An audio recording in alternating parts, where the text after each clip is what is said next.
Hai, saya bermuasa untuk Gearcast. Jadi hari ini kita akan dapat satu lagi produk baru daripada Sonic Gear. Dan Sonic Gear dah hantar kita satu soundbar baru, iaitu HDT 7000 Ultra Bass. Ni ada orang tanya kan, Sonic Gear ni produk mana? So Sonic Gear ni adalah produk daripada Singapura lah. Dia ada sound lab sendiri dekat Singapura.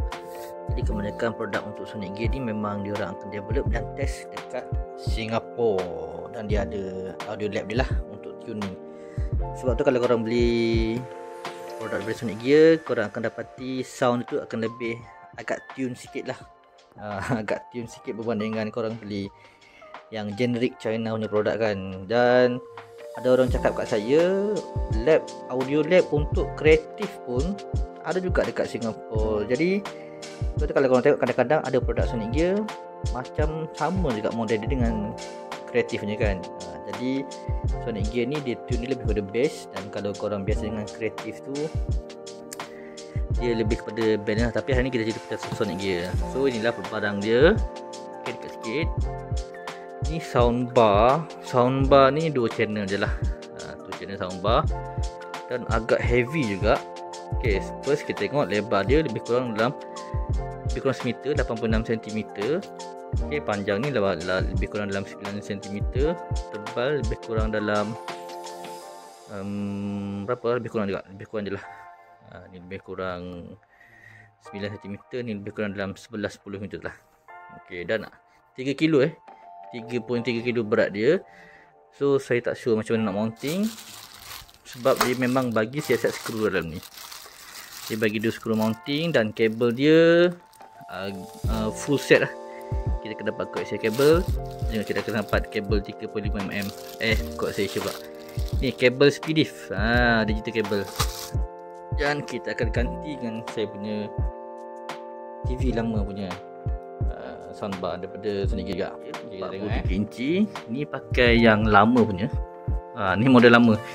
Ni saya pakai sebelum daripada COVID lagi, dan masih lagi maintain model ni. Ni HD 600 ke? Saya dah lupa lah. Tapi ni yang first produk Sonic Gear saya pakai. Kan ni TV 43 inci. Tu dia agak pendek sikit lah. Dia panjang. Dia ni lebih pendek daripada yang HD 7000 tadi. Yang cuma yang bestnya yang ni saya tak tukar-tukar lagi, sebab kita dapat sekali dengan subwoofer. Subwoofer ni yang sayang nak tukar. Subwoofer dia memang besar lah. Cuma saya rasa macam nak tukar sikit, sebab subwoofer ni besar dan dia memang tangkap habuk lah. So kita memang malas nak cuci. Cuma sekarang ni masalah dia soundbar baru ni 3.3 kilo.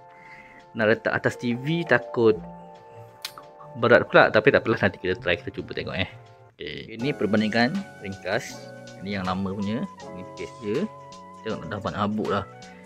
Ini yang baru punya tebal sikit dan lebar dia. Nampak?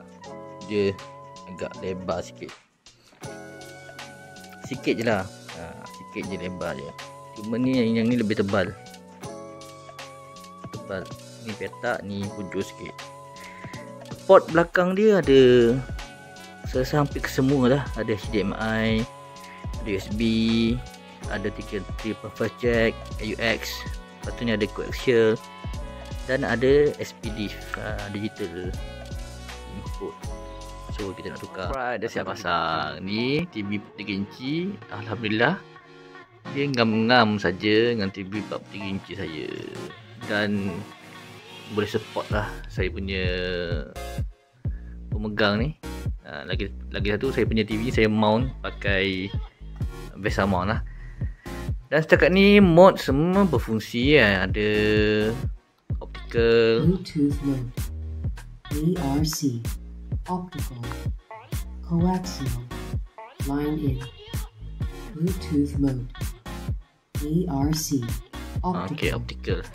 Cumanya apa yang membezakan ke semua mode ni, kalau saya try tadi line in dengan Bluetooth, kita kawal volume dengan remote TV. Cuma kalau pakai optical ni, saya perasan kita boleh kawal volume dengan sound ni je, dengan remote speaker. Sebab kalau kita pakai, saya pilih mode optical walaupun saya dah rendahkan volume dekat TV sampai habis, dia tetap bunyi juga, dia tetap berbunyi. Jadi kalau saya nak slowkan, saya kena pakai remote soundbar ni. Apa yang bestnya berbanding dengan yang lama tu, saya rasa bunyi dia lebih surround lah. Bunyi dia lebih surround, dan walaupun bass dia kurang, tapi saya rasa dia agak lebih rich sikit berbanding dengan yang lama dia. Sebab yang lama punya bass dia daripada subwoofer, jadi sound dia tak surround lah. So kita dengar bunyi treble daripada atas dan bunyi bass dia daripada bawah kan, daripada subwoofer. So kadang-kadang kalau kita tengok movie memang best dia ada bunyi dia tertutup, tapi kiri dan kanan tu kita rasa macam tak balance.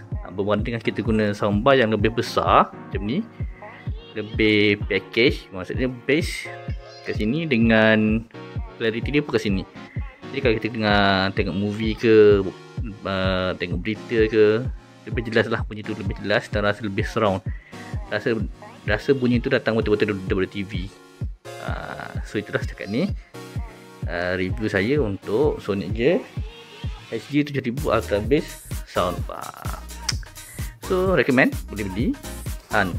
Sebab Sonic Gear ni memang brand yang dipercayai lah. Kalau kita nak warranty pun senang, sebab dia ada company HQ juga dekat Malaysia. Ok, nanti kita belanja bunyi sikit dekat ujung-ujung sebab dah kena copyright strike. Ok.